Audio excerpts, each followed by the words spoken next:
تاریکی میں نور دین سے ہو روشنی، کامیاب و کامراں ہو ہر بشر کی زندگی، وحی حق کا نور بھر کے اپنے قلب و ذہن میں، آدمیت پائے فوز دنیاوی و اخروی۔ او فی السماوات او فی الارض یأتی بها اللہ ان اللہ لطیف خبیر۔ انتہائی قابل احترام بھائیوں اور بزرگوں، قرآن مجید کی متعدد آیات اور احادیث مبارکہ سے ثابت ہوتا ہے کہ ایک ذرہ کے برابر بھی اگر کسی انسان نے کوئی نیکی یا برائی کی ہوئی ہے تو قیامت کے دن وہ اسے دکھائی جائے گی، جیسا کہ اس آیت مبارکہ میں اللہ تعالیٰ نے ارشاد فرمایا یومئذ یصدر الناس اشتاتا لیروا اعمالهم، اس دن انسان پلٹیں گے مختلف ٹولیوں میں تاکہ ان کو ان کے اعمال دکھائے جائیں۔ فمن یعمل مثقال ذرۃ خیرا یرہ، جس نے ذرہ برابر بھلائی کی ہوگی سو وہ اسے دیکھے گا، وَمَن يَعْمَلْ مِثْقَالَ ذَرَّةٍ شَرًّا يَرَهُ، اور جس نے ذرہ برابر برائی کی ہوگی وہ بھی اسے دیکھے گا۔ حضرت لقمان اپنے بیٹے کو نصیحت کرتے ہوئے کہتے ہیں یا بنی انہا ان تک مثقال حبۃ من خردل، اے میرے بیٹے اگر رائی کے دانے کے برابر بھی کوئی عمل ہو، فتکن فی صخرہ، وہ چٹانوں میں ہو، او فی السماوات، یا آسمانوں میں ہو، او فی الارض، یا زمین میں ہو، یأتی بها اللہ، اللہ اسے لے آئیں گے۔ ان اللہ لطیف خبیر، بے شک اللہ تعالیٰ بہت باریک بین ہے اور ہر پل کی خبر رکھنے والا ہے۔ میں اس پہ کافی غور کرتا رہا ہوں اللہ تعالیٰ کی توفیق سے کہ عمل کیسے دکھائے جائیں گے۔ انسان نے اعمال کیے، عمل بھی جاتا رہا، دنیا بھی ختم ہو گئی، کائنات محو ہو گئی اور مٹ گئی۔ اللہ رب العزت انسانوں کو ان کے اعمال ذرہ برابر نیکی ہو یا ذرہ برابر برائی ہو وہ کیسے دکھائیں گے۔ مختلف اللہ تعالیٰ کی طرف سے ذہن کے اندر چیزیں آتی رہیں، جن میں سے آج کے اس درس میں 5 انداز میں آپ کے سامنے رکھتا ہوں جن کے ذریعے سے اللہ تعالیٰ انسانوں کو ان کے اعمال دکھائیں گے۔ سب سے پہلا انداز یہ ہوگا کہ انسان جو ہے جب اللہ کی عدالت میں کھڑا ہوا ہوگا تو اللہ تعالیٰ انسانوں کے ہاتھوں کو حکم دیں گے کہ تم بتاؤ دنیا میں کیا کرتا رہا ہے۔ ہاتھ بولیں گے، ٹانگوں سے کہیں گے تم بتاؤ کن کن راہوں پہ، کن کن راستوں پہ، کن گلیوں چوکوں چوراہوں میں یہ چل کے جاتا رہا ہے، تو ٹانگیں بولنا شروع ہو جائیں گی۔ انسان کی چمڑی سے اللہ تعالیٰ کہیں گے کہ تو بتا کہ یہ کیا کرتا رہا ہے۔ شہد علیہم سمعہم وابصارہم وجلودہم، ان کے کان، ان کی آنکھیں اور ان کی چمڑیاں گواہی دیں گی۔ وقالوا لجلودہم لما شہدتم علینا، اور وہ اپنی چمڑیوں سے کہیں گے تم ہمارے خلاف کیوں یہ باتیں بتا رہی ہو؟ تو چمڑی بول کے کہے گی انطقنا اللہ الذی انطق کل شیء، آج اس اللہ نے ہمیں قوت گویائی دے دی ہے جس اللہ نے دنیا میں ہر چیز کو بولنے کی صلاحیت دی ہوئی تھی۔ یہ پہلا انداز ہوگا۔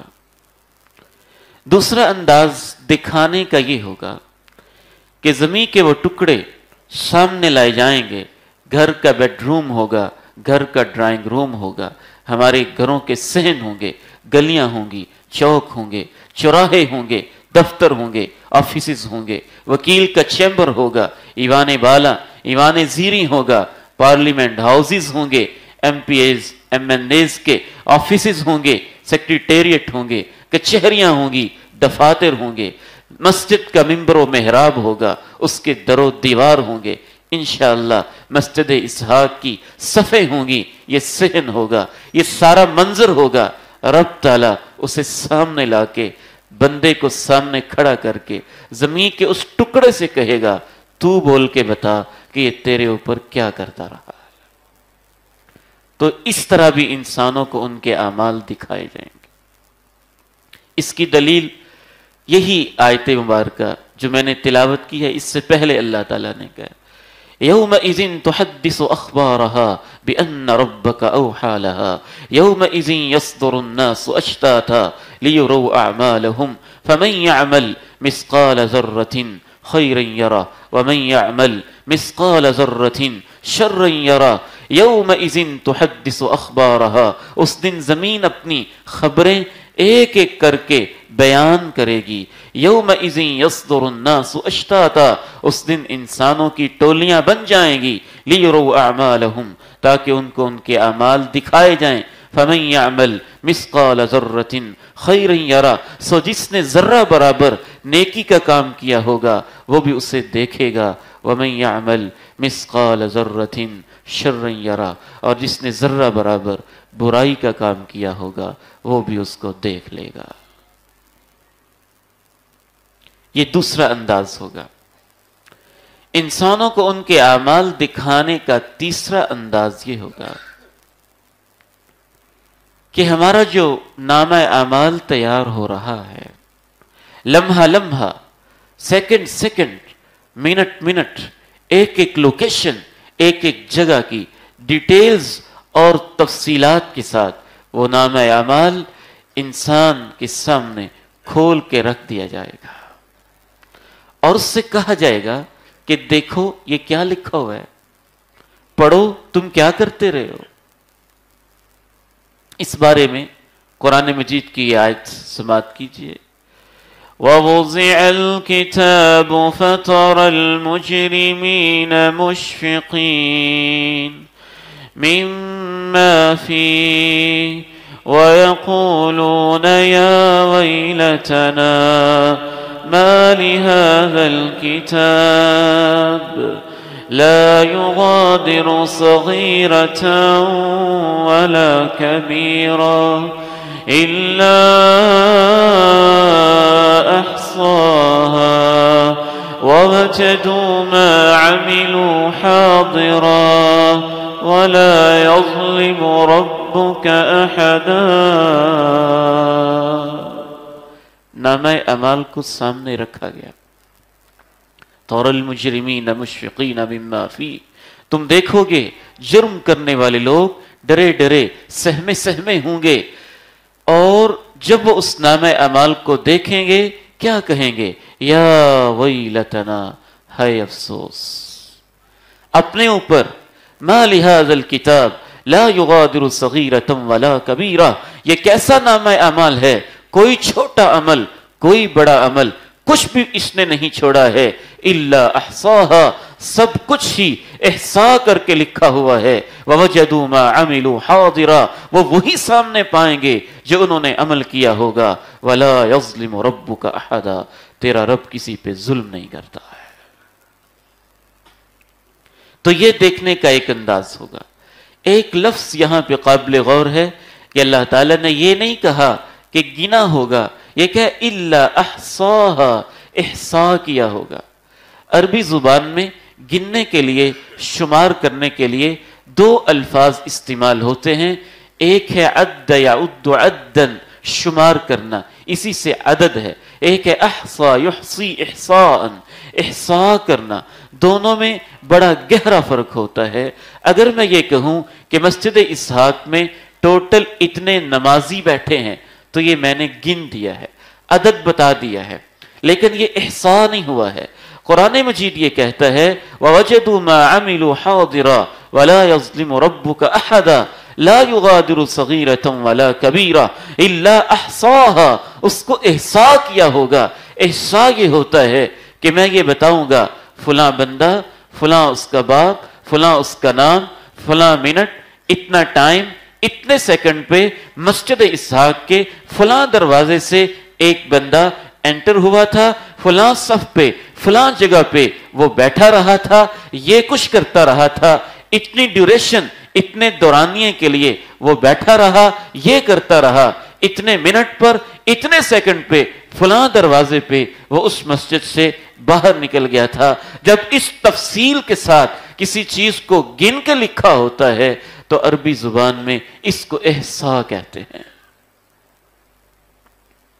لا يغادر صغيرة ولا كبيرة إلا أحصاها ووجدوا ما عملوا حاضرا ولا يظلم ربك أحدا۔ جو نیکی ہے یا برائی ہے، فلاں سال ہے، جون کا مہینہ ہے، 2017 کا سال ہے، فلاں دن ہے، فلاں وقت ہے، اتنے منٹ ہیں، اتنے سیکنڈ ہیں، اتنی دیر کے لیے تو یہ نیکی کا کام کرتا رہا، اتنی دیر کے لیے تو یہ برائی کا کام کرتا رہا۔ وہ لکھا ہوگا، بندے کے سامنے لایا جائے گا، اس کو دکھایا جائے گا، اس سے پوچھا جائے گا فرشتوں کو غلطی تو نہیں لگی ہے، تو کرتا رہا ہے نا، کہیں فرشتوں نے غلط تو نہیں لکھا ہے؟ وہ اقرار کہے گا، لا یا رب، نہیں میرے مولا، میں یہی کچھ کرتا رہا جو فرشتوں نے لکھا ہے۔ ولا یظلم ربک احدا، تیرا رب کسی پہ ظلم نہیں کرتا ہے۔ ظلم نہ کرنے کے دو مطلب ہیں۔ ایک مطلب یہ ہے کہ جو اس نے نیکی کی ہے، جتنا اس کا ثواب بنتا ہے، اس میں اللہ کمی نہیں کریں گے، ہاں اپنی طرف سے اپنی رحمت سے اضافہ تو کر دیں گے، وہ 700 گنا تک بھی اضافہ ہو جائے گا اور لا تعداد بھی اضافہ ہو جائے گا۔ اور جو اس نے برائی کی ہے، جتنی اس کی سزا بنتی ہے، اس کے اندر اللہ اپنی طرف سے کوئی ظلم نہیں کہیں گے، اضافہ نہیں کریں گے۔ اور اس کو باقاعدہ کہا جائے گا، اقرأ كتابك كفى بنفسك اليوم عليك حسيبا۔ پڑھو نا کیا لکھا ہے، آج تیرا ضمیر تیرا حساب لینے کے لیے کافی ہے۔ چوتھا انداز عمل کو دکھانے کا جو قرآن و سنت سے معلوم ہوتا ہے وہ یہ ہوگا کہ اس کے بعد ایک میزان کو لایا جائے گا، ایک تول کو لایا جائے گا، جس کے 2 پلڑے ہوں گے، 2 حصے ہوں گے، 7 آسمان 7 زمین بھی اس کے اندر رکھ دیے جائیں تو اس کے اندر مزید کیپیسٹی اور وسعت موجود ہوگی، اور سب آسمان و زمین کو اس کے اندر تولا جا سکے گا۔ ذرہ برابر جو بھی انسان نے عمل کیا ہوگا وہ اس میزان کے اندر اس کی آنکھوں کے سامنے تولا جائے گا۔ احضر وزنک، اسے کہا جائے گا دیکھو تمہاری اس نیکی کا کتنا وزن بنتا ہے۔ بعض لوگوں کے ذہن میں یہ بات پیدا ہوتی ہے کہ نامہ اعمال اور میزان میں فرق کیا ہے، اور یہ بات واضح رہے کہ پہلے نامہ اعمال میں لکھا ہوا دکھایا جائے گا، بعد میں میزان کے اندر تولا جائے گا۔ جو نامہ اعمال کے اندر لکھا ہوا ہوگا اس میں تو انسانوں کے اعمال گن گن کے کاؤنٹ کر کے نمبر وائز ترتیب وائز جیسے رب تعالیٰ چاہیں گے لکھے ہوئے ہیں، ٹوٹل بھی ہے، تفصیلات بھی ہے، فلاں سال میں اتنی نیکیاں اتنی برائیاں، فلاں مہینے میں اتنی نیکیاں اتنی برائیاں، فلاں دن میں اتنی نیکیاں اتنی برائیاں، فلاں گھنٹے میں اتنی نیکیاں اتنی برائیاں، فلاں صبح و شام اور لحظے کے اندر اتنی نیکیاں اتنی برائیاں۔ اس کے اندر برائیوں اور نیکیوں کی تعداد کوانٹٹی لکھی ہوگی، لیکن اس نیکی اور برائی کا معیار کیا تھا، اس میں اخلاص کتنا تھا، اس میں للہیت کتنی تھی، اس کے اندر سوچ کیا تھی، اس کے اندر فیکٹر کیا تھا، اس کے اندر عوامل کیا تھے، اس کے اندر اسباب و علل کیا تھے، وہ یہ نیکیاں کس درجہ کی کس لیول کی کرتا رہا تھا، کس خلوص اور سنسیریٹی کے ساتھ کرتا رہا تھا۔ ان ساری چیزوں کی نیکیوں اور برائیوں کی کوالٹی کو تولا جائے گا میزان کے اندر۔ نامہ اعمال میں وہ لکھی ہوں گی اور میزان کے اندر ان کو تولا جائے گا۔ وَنَضَعُ الْمَوَازِينَ الْقِسْطَ لِيَوْمِ الْقِيَامَةِ فَلَا تُظْلَمُ نَفْسٌ شَيْئًا وَإِن كَانَ مِثْقَالَ حَبَّةٍ مِّنْ خَرْدَلٍ أَتَيْنَا بِهَا وَكَفَى بِنَا حَاسِبِينَ. ہم انصاف کی ترازو لگائیں گے، کسی پہ کچھ بھی ظلم نہیں کیا جائے گا. وَإِن كَانَ مِثْقَالَ حَبَّةٍ مِّنْ خَرْدَلٍ أَتَيْنَا بِهَا. رائی کے دانے کے برابر بھی کوئی عمل ہوگا تو ہم اس کو لے آئیں گے. وَكَفَى بِنَا حَاسِبِينَ. اور حساب لینا ہمارے اوپر بس ہے. کہیں اللہ تعالیٰ کہتے ہیں وَهُوَ أَسْرَعُ الْحَاسِبِينَ، ہم سب سے جلدی حساب لے لیتے ہیں. کہیں اللہ تعالیٰ کہتے ہیں وَكَفَى بِنَا حَاسِبِينَ کہ ہم بہت اچھا حساب لیتے ہیں، حساب لینا ہمارے اوپر بس ہے. میں حیران ہوتا ہوں آج کی اس دنیا میں گوگل کے سرچ انجن کے اوپر اگر آپ ایک چیز لکھیں پھر اس کا ریزلٹ ریس کریں تو بعض دفعہ ایک لفظ ایک جملے کے کروڑوں رزلٹ ایک سیکنڈ کے ہزارویں حصے کے اندر آپ کی آنکھوں کے سامنے آ جاتے ہیں. نہ جانے وہ میزان کیسا ہوگا جس میں زندگی کے سارے اعمال اور ایک ایک نیکی کا رزلٹ انسان کے سامنے رکھ دیا جائے گا. اس کا ہم پوری طرح امیجن نہیں کر سکتے یا اس کا تصور نہیں کر سکتے. جس طرح سے آج سے چند سال پہلے 20 30 40 سال پہلے ہم یہ سوچ نہیں سکتے تھے کیونکہ ایسی چیز بھی ہو سکتی ہے جو اتنے سیکنڈ کے اندر ہزاروں اور لاکھوں رزلٹ سامنے رکھ دے. رب تعالیٰ پتہ نہیں کیسے حساب لیں گے لیکن رب نے اتنا ضرور کہا وَكَفَى بِنَا حَاسِبِينَ حساب لینا ہمارے اوپر بس ہے. ہم سے بڑھ کے کوئی حساب نہیں لے سکتا اور ہم سے بڑھ کے کوئی کاؤنٹ نہیں کر سکتا ہے. پانچواں انداز اور آج کی ہماری اس نشست کے حوالے سے آخری انداز، جس انداز سے اللہ تعالیٰ انسان کو ان کے اعمال دکھائیں گے. بعض دفعہ انسان کی برائیاں اور انسان کی اچھائیاں، انسان کی نیکیاں اور انسان کی بھلائیاں کبھی کبھی میدان محشر میں، قبر میں، روز قیامت اور روز حساب اللہ تعالیٰ اس برائی کو بدترین شکل دے دیں گے یا اس اچھائی اور نیکی کو خوبصورت شکل دے دیں گے اور وہ شکل انسان کو دکھائی دے گی اور انسان اپنے اس عمل کو اپنی آنکھوں سے دیکھ لے گا. کونین کے تاجدار آمنہ کلال علیہ السلام ارشاد فرماتے ہیں کہ جب بندے کو قبر کے اندر رکھا جاتا ہے اور وہ قبر کے اندر موجود ہوتا ہے اور اس کے پاس فرشتے آتے ہیں، حساب و کتاب کا سلسلہ شروع ہوتا ہے. اس طویل حدیث کے اندر جسے امام البانی نے صحیح قرار دیا ہے، کونین کے تاجدار آمنہ کلال علیہ السلام ارشاد فرماتے ہیں یأتیہ رجل حسن الوجہ حسن الثیاب تفوح منہ الریح.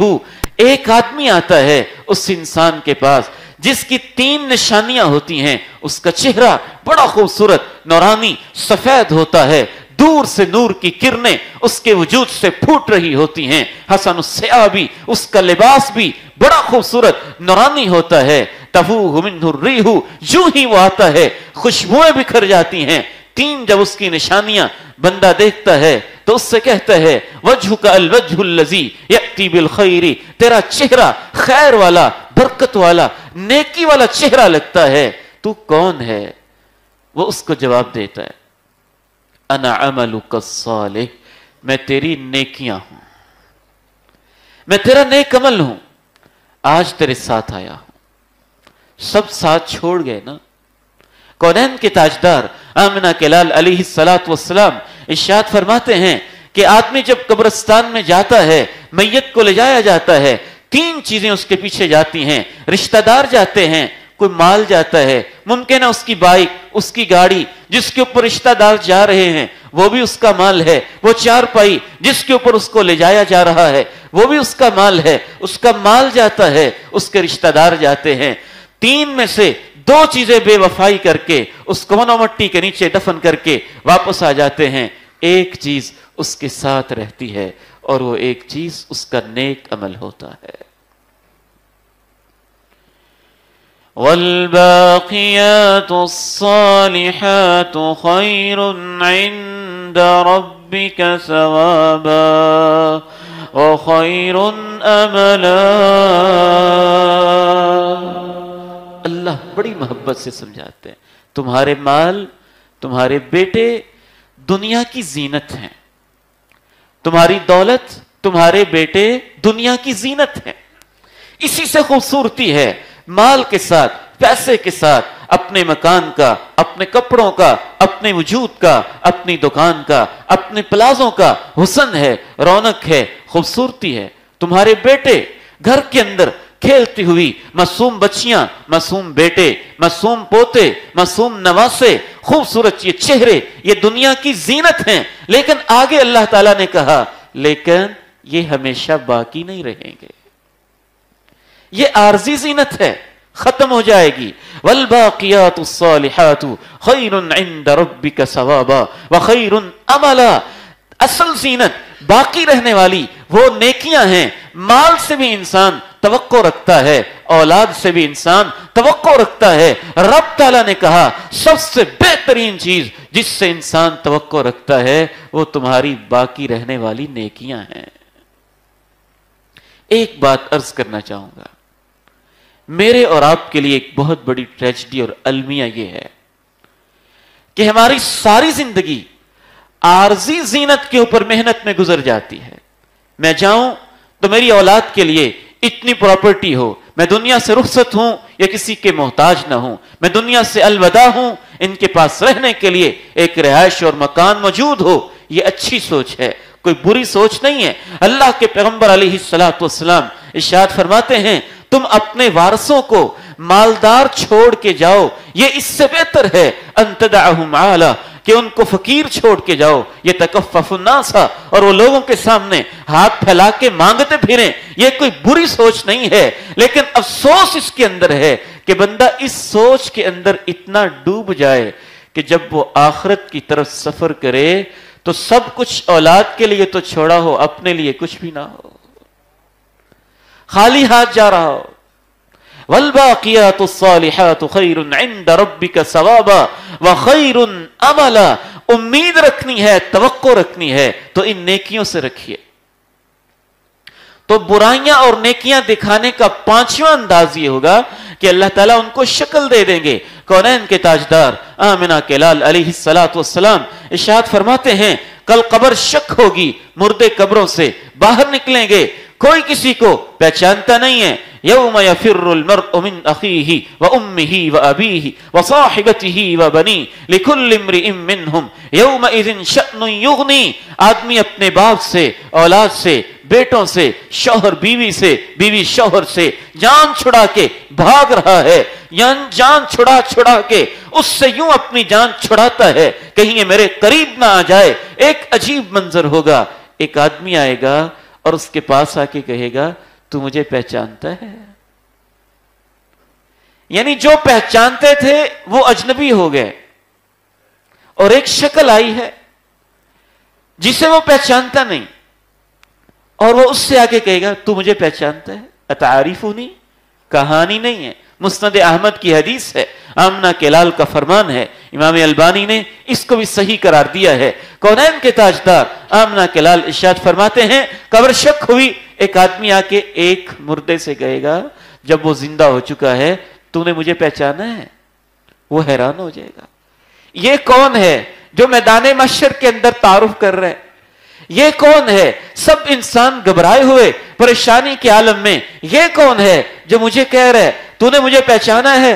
تو جانتا ہے جب وہ حیران و ششدر ہوگا تو وہ خود ہی اس کو جواب دے گا انا الذی اظمأت حواجرک واحییت لیلک۔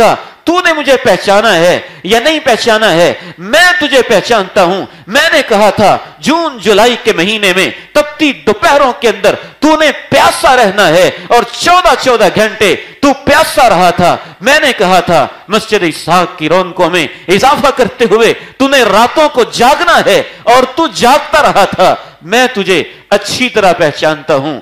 جو ہی اس کے حق میں دو یہ باتیں وہ بیان کرے گا، کونین کے تاجدار آمنہ کے لال ارشاد فرماتے ہیں فَيُعْطَى الْجَنَّةَ بِيَمِينِهِ وَالْخُلْدَ بِشِمَالِهِ وَيُلْبَسُ تَاجَ الْوَقَارِ۔ اس کے دائیں ہاتھ میں یہ بشارت آ جائے گی اللہ نے تجھے جنت دے دی ہے۔ اس کے بائیں ہاتھ میں یہ بشارت آ جائے گی یُعْطَى الْخُلْدَ بِيَمِينِهِ، اے میرے بندے تو جنت میں ہمیشہ ہمیشہ رہے گا۔ اور تیسری بشارت وَيُلْبَسُ تَاجَ الْوَقَارِ، اس کے سر کے اوپر جنت کا ایک ہیٹ، آنر کی، عزت والا، وقار والا ایک تاج لا کے اس کے سر کے اوپر پہنا دیا جائے گا۔ یہ کون ہوگا جو اس سے تعارف کرے گا؟ کونین کے تاجدار آمنہ کے لال فرماتے ہیں یہ اس کا پڑھا ہوا قرآن مجید ہوگا، جو اس کے ساتھ وفائیں کرے گا۔ یومئذ یصدر الناس اشتاتا لیروا اعمالهم، انسانوں کی ٹولیاں بنا دی جائیں گی، مختلف حصے بنا دیے جائیں گے تاکہ ان کو ان کے اعمال دکھائے جائیں۔ فمن یعمل مثقال ذرۃ خیرا یرہ، جس نے ذرہ برابر خیر کا کام کیا ہے وہ اس کو دیکھ لے گا۔ ومن یعمل مثقال ذرۃ شرا یرہ، ذرہ برابر جس نے برائی کی ہے وہ اس کو دیکھ لے گا۔ دیکھنے کا پانچواں اور آخری انداز جو میں عرض کر رہا ہوں کہ انسان کے اعمال کی شکلیں بنا دی جائیں گی، صورتیں بنا دی جائیں گی۔ آپ ارشاد فرماتے ہیں اقرأوا الزہراوین البقرۃ وآل عمران، سورہ بقرہ آل عمران پڑھا کرو۔ اور آپ کے پاس موقع ہے، ٹیچرز موجود ہیں، اللہ تعالیٰ جزائے خیر دے، اچھے انتظامات موجود ہیں، پڑھانے والے موجود ہیں۔ اس کے باوجود جو سورہ بقرہ کا ترجمہ نہ جانے، سورہ آل عمران کا ترجمہ نہ پہچانے، میں سمجھتا ہوں اسے زندگی کا شعور نہیں آیا ہے۔ آمنہ کلال ارشاد فرماتے ہیں سورہ بقرہ پڑھو، سورہ آل عمران پڑھو۔ فَإِنَّهُمَا يَأْتِيَانِ يَوْمَ الْقِيَامَةِ كَأَنَّهُمَا غَمَامَتَانِ أَوْ غَيَايَتَانِ أَوْ فِرْقَانِ مِنْ طَيْرٍ صَوَافَّ تُحَاجَّانِ عَنْ صَاحِبِهِمَا۔ سورہ بقرہ اور آل عمران کل قیامت کے دن ایسے آئیں گی اور انسان کے سر پہ منڈلائیں گی جیسے بادل ہوتا ہے، کوئی سایہ نہیں ہے نا، یہ بادل بن جائیں گی، بادل بن جائیں گی، ابر کا ٹکڑا بن جائیں گی، یا چھتری کی طرح بن جائیں گی۔ او فرقان من طیر صوافا، یہ ایسے جیسے پرندوں کے جھنڈ ہوتے ہیں اس کے سر کے اوپر آ کے یوں پھڑانے لگیں گی۔ تو حاجان عن صاحبہما، رب کی عدالت میں کہیں گی اے اللہ اس بندے کو معاف کر دے، یہ مجھے سیکھنے والا بندہ ہے، سورہ بقرہ اور آل عمران پڑھنے والا بندہ ہے۔ یومئذ یصدر الناس اشتاتا لیروا اعمالهم فمن يعمل مثقال ذرة خيرا يرى ومن يعمل مثقال ذرة شرا يرى۔ کونین کے تاجدار آمنہ کے لال ارشاد فرماتے ہیں کہ بندہ اللہ کی عدالت میں پیش ہوگا، اس کے درمیان اللہ کے درمیان کوئی رکاوٹ، کوئی پردہ حائل نہیں ہوگا۔ فَيَرَى أَيْمَنَ مِنْهُ فَلَا يَرَى إِلَّا النَّارِ، دائیں طرف دیکھے گا جہنم ہے۔ وَيَرَى أَشْأَمَ مِنْهُ فَلَا يَرَى إِلَّا النَّارِ، بائیں طرف دیکھے گا جہنم کے بھڑکتے شعلے ہیں۔ فَاتَّقُوا النَّارَ وَلَوْ بِشِقِّ تَمْرَةٍ، کھجور کا ٹکڑا بھی اگر اس نے اللہ کی راہ میں دیا ہوا ہے تو بندو بچ جاؤ، یہ بھی اس کو جہنم سے بچانے کا ذریعہ بن جائے گا۔ ایک اور حدیث میں رسول اللہ صلی اللہ علیہ وسلم کی تعلیمات سے پتہ چلتا ہے کہ صدقہ و خیرات جو انسان اللہ کی راہ میں کرتا ہے بشرطِ رزق حلال سے ہو، اخلاص کے ساتھ ہو، اللہ کو قبول ہو جائے۔ اصل بات قبولیت کا مسئلہ بڑا اہم ایشو ہوتا ہے۔ صحابہ تک کہا کرتے تھے ساری زندگی نمازیں پڑھی ہیں، کاش مجھے پتہ چل جائے کہ میری کون سی 2 رکعتیں قبول ہوئی ہے۔ تو یہ صدقہ جو ہے بعض دفعہ اتنا بڑا بن جائے گا کھجور کا ٹکڑا بھی وہ دیکھے گا احد پہاڑ کے برابر ہو چکا ہے، کبھی اس کے لیے سایہ بن چکا ہے۔ آخری بات کہہ کے میں آپ سے اجازت چاہوں گا، کونین کے تاجدار آمنہ کے لال علیہ السلام کی تعلیمات سے اور قرآن و سنت سے پتہ چلتا ہے برائیوں کی شکلیں بن گئیں، برائیوں کی بھی شکلیں بن گئیں، بدترین شکلیں، کہیں سانپ بن گئیں، کہیں بچھو بن گئے، کہیں زبان لٹک گئی، کہیں چہرہ جھلس گیا، کہیں چہرے پہ سیائیاں چھا گئیں، کہیں جہنم کے شعلے نظر آنے لگے، کہیں میدان محشر میں جو اس نے ایک زمین پہ ناجائز قبضہ کیا ہوا تھا اس کو 7 زمینوں کا توق بنا کے گلے کے اندر پہنا دیا گیا، اور کہیں جو اس نے خزانے جمع کیے تھے اور اس کے اندر زکوٰۃ کا کوئی حساب نہیں ہوتا تھا، یتیموں اور مسکینوں کا، بیواؤں کا کوئی حق نہیں ہوتا تھا، وہی اس کے لیے گنجا سانپ بن گیا اور اس کے پیچھے آ گیا، وہ اس سے بھاگنے لگا اور اس نے کہا نہیں کیوں بھاگتے ہو، انا مالک انا کنزک، میں تیری دولت ہوں، میں تیرا خزانہ ہوں۔ تو خلاصہ یہی ہے فَمَن يَعْمَلْ مِثْقَالَ ذَرَّةٍ خَيْرًا يَرَهُ، ذرہ برابر بھی کوئی نیکی کرے گا تو اس کو دیکھ لے گا۔ وَمَن يَعْمَلْ مِثْقَالَ ذَرَّةٍ شر یرا، ذرہ برابر کوئی برائی کرے گا تو اس کو دیکھ لے گا. یا بنیہ، اے میرے بیٹے، انہا ان تکو مثقال حبۃ من خردل، رائی کے دانے کے برابر بھی اگر تو نے عمل کیا ہے، فتکن فی صخرہ، پہاڑوں کی چٹانوں میں چھپ چھپ کے کیا ہے، او فی السماواتی، آسمان کی بلندیوں میں فضاؤں میں کیا ہے، او فی الارض، زمین کے تہوں میں سمندر کے سینے میں کیا ہے، یأتی بہ اللہ، اللہ سے چھپا نہیں ہے، اللہ اس کو لے آئے گا. ان اللہ لطیف خبیر، اللہ بہت باریک بین ہے اور ہر لمحے کی خبر رکھنے والا ہے. اللہ تعالیٰ سے دعا ہے ذرہ برابر جو ہم نیکیاں کر پائے ہیں اللہ ہماری طرف سے وہ قبول فرما لے اور اپنی طرف سے اس کا اجر عظیم نصیب فرما دے، اور ذرہ ذرہ کر کے جو ہم نے گناہوں کے ڈھیر لگا دیے ہیں رب تعالیٰ اپنے فضل و کرم سے معاف فرما دے. وآخر دعوانا ان الحمد للہ رب العالمین.